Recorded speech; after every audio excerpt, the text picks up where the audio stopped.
नमस्कार, आप देख रहे हैं SPN9 न्यूज और आपके साथ मैं हूं फिजा कासमी। कांग्रेस पार्टी मुख्य विपक्षी पार्टी के तौर पर इस बार के चुनाव में नजर आई।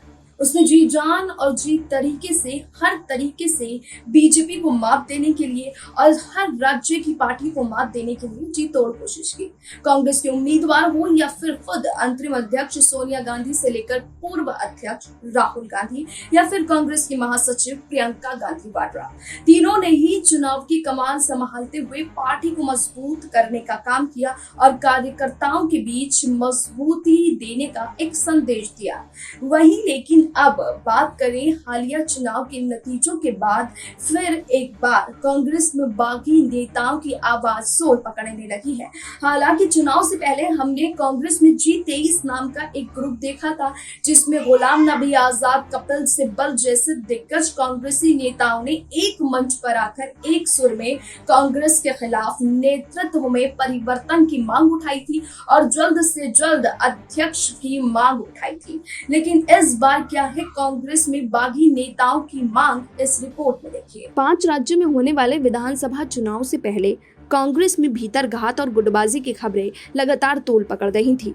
G23 नाम का एक ग्रुप लगातार कांग्रेस आलाकमान के ऊपर हस्तक्षेप करने का ये मांग कर रहा था कि जल्द से जल्द पार्टी को नया अध्यक्ष मिलना चाहिए और कांग्रेस पार्टी में मची गुटबाजी दूर होनी चाहिए।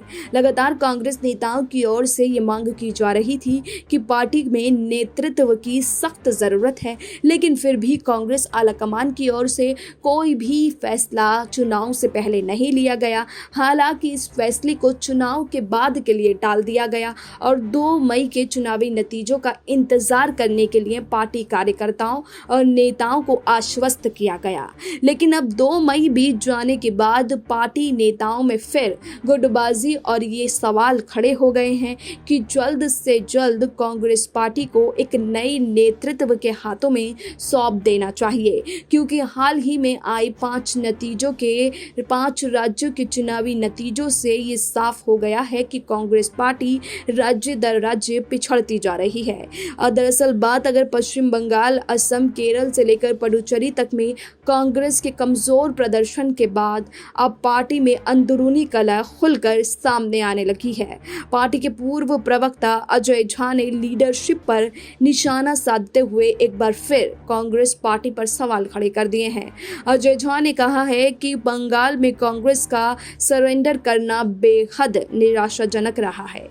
यह अस्वीकार्य है। बंगाल में भी कांग्रेस यूपी और तमिलनाडु की तरह तमिलनाडु की राह पर चल पड़ी है। संजय झा ने बंगाल में 2016 का उदाहरण देते हुए कहा, तब कांग्रेस को राज्य में 12.25% वोट शेयर के साथ 44 सीटें मिली थी। यही नहीं, कांग्रेस में कॉरपोरेट कल्चर का भी उन्होंने आरोप लगा दिया है। संजय झा ने एक के बाद एक कई ट्वीट लिखे हैं। यदि कांग्रेस कॉरपोरेट है और एक CEO के द्वारा संचालन होता है तो फिर उसके पूरे बोर्ड को ही खुद से इस्तीफा दे देना चाहिए। शेयर होल्डर्स को इसे खुशी के साथ स्वीकार करना चाहिए कि नया CEO और नई टीम चुनी जानी चाहिए। ये कोई बड़ी बात नहीं है। अकेले प्रदर्शन ही मायने रखता है। बदलाव अच्छी चीज है। यही नहीं, बीजेपी की असफलता पर कांग्रेस की खुशी पर भी संजय झा ने अपनी बात रखी है। संजय झा से पहले भी काफी ज्यादा नेता कांग्रेस में बागी रुख अपना चुके हैं। संजय झा ने आगे ट्वीट करते हुए लिखा कि मेरी कांग्रेस और उनके समर्थकों से अपील है कि बंगाल में बीजेपी के सत्ता में ना आ पाने के जश्न मनाने से समय खराब ना करें। सराशय ये है कि बीजेपी ने असम जीता, पुडुचेरी में विजेता गठबंधन का हिस्सा बनी, बंगाल में मुख्य विपक्षी दल बनी। खुद पर फोकस करें, अपनी खामियों को दूर करें, ये संकट है। यही नहीं, केरल में भी कांग्रेस के पराजय पर सवाल उठाते हुए संजय झा ने कहा कि बंगाल में 10 साल तक सत्ता में रहने के बाद भी TMC वापस आ गई। इसके अलावा बंगाल में बीजेपी ने अपनी ताकत को बढ़ा लिया है। विपक्ष में रहने के बाद भी कांग्रेस के पास बचाव के लिए कुछ नहीं बचा है। इसके अलावा केरल में भी कांग्रेस मौके का फायदा नहीं उठा सकी है।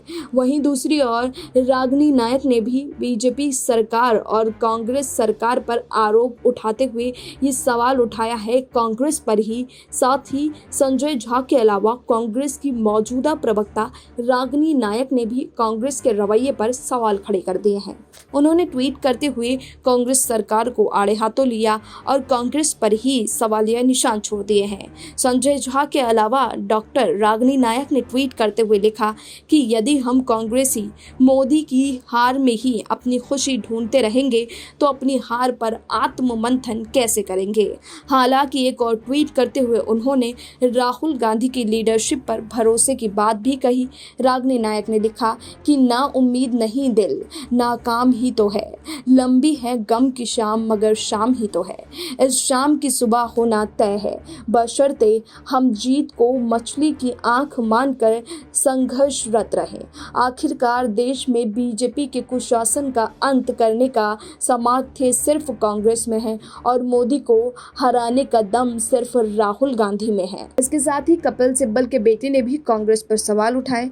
यही नहीं, पूर्व केंद्रीय मंत्री कपिल सिब्बल के बेटे अखिल सिब्बल ने भी कांग्रेस नेतृत्व पर ट्वीट कर सवाल खड़े कर दिए हैं। अखिल सिब्बल ने लिखा कि बिना जवाबदेही के नेतृत्व करना ऐसा ही है कि बिना जिम्मेदारी के विशेष अधिकारों का आनंद लिया जाए।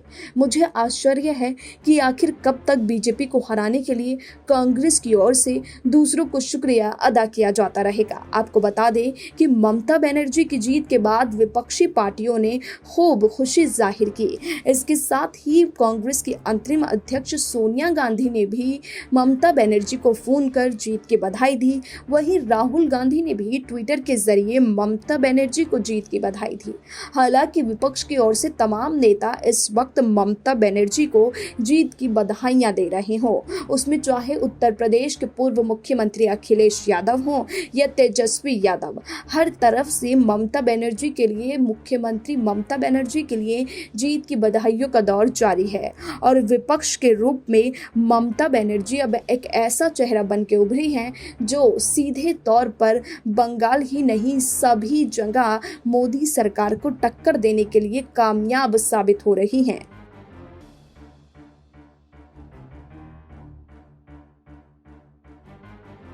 हालांकि जिस तरीके से ये कयास लगाए जा रहे थे कि 2 मई को चुनावी नतीजों के बाद ही कांग्रेस को अपना नया अध्यक्ष मिलेगा, लेकिन अब देखना होगा कि 2 मई बीत जाने के बाद कांग्रेस अध्यक्ष पद के लिए किसको इस कुर्सी पर विराजमान करती है। फिलहाल अभी के लिए हमें दीजिए इजाजत। अभी के लिए इतना ही, लेकिन देश और दुनिया की तमाम बाकी खबरों के लिए आप जुड़े रहिए SPN9 न्यूज के साथ।